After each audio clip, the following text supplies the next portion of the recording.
Kamusta mga kaibigan? Narito po ako upang ibahagi sa inyo ang ilang mga tips at tricks kung paano mapalakas ang inyong Wi-Fi signal. Alam natin kung gaano kahalaga ang mabilis at maayos na internet connection, kaya tara na't simulan na natin.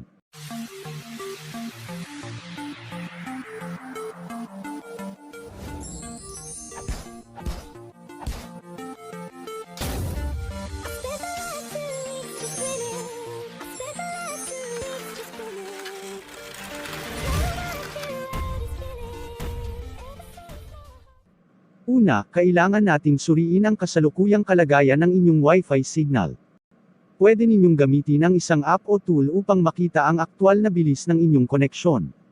Pangalawa, paggamit ng Wi-Fi extender o repeater kung may mga dead spots o mga lugar sa bahay na mahina ang signal.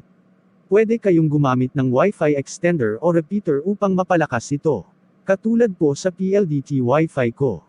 Matagal-tagal din akong naproblema kung papaano ko pahabain at palakasin ang aking Wi-Fi signal.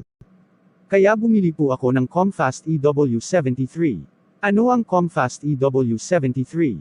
Ang Comfast EW73 ay isang modelo ng Wi-Fi extender o repeater na ginagamit upang mapalakas ang Wi-Fi signal sa isang lugar o bahay. Ito ay isa sa mga produkto ng Comfast, isang kumpanya na kilala sa paggawa ng mga networking devices at iba pang kagamitan para sa koneksyon sa internet. Ang EW73 ay may kakayahan na madagdagan ang sakop ng Wi-Fi network at mapabuti ang kalidad ng signal sa mga dead spots o mga lugar na mahina ang koneksyon.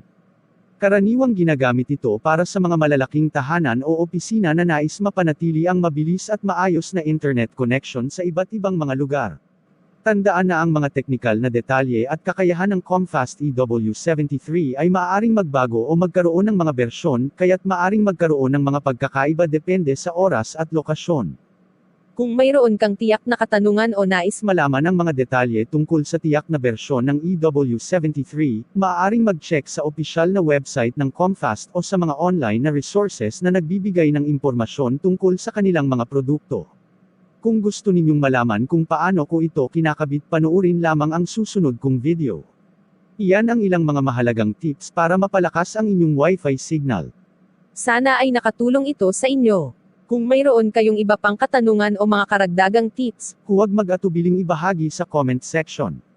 Maraming salamat sa panunood. Kung nais ninyong makita ang iba pang mga tutorial tulad nito, huwag mag-atubiling mag-subscribe at i-click ang notification bell para laging updated sa mga bagong video.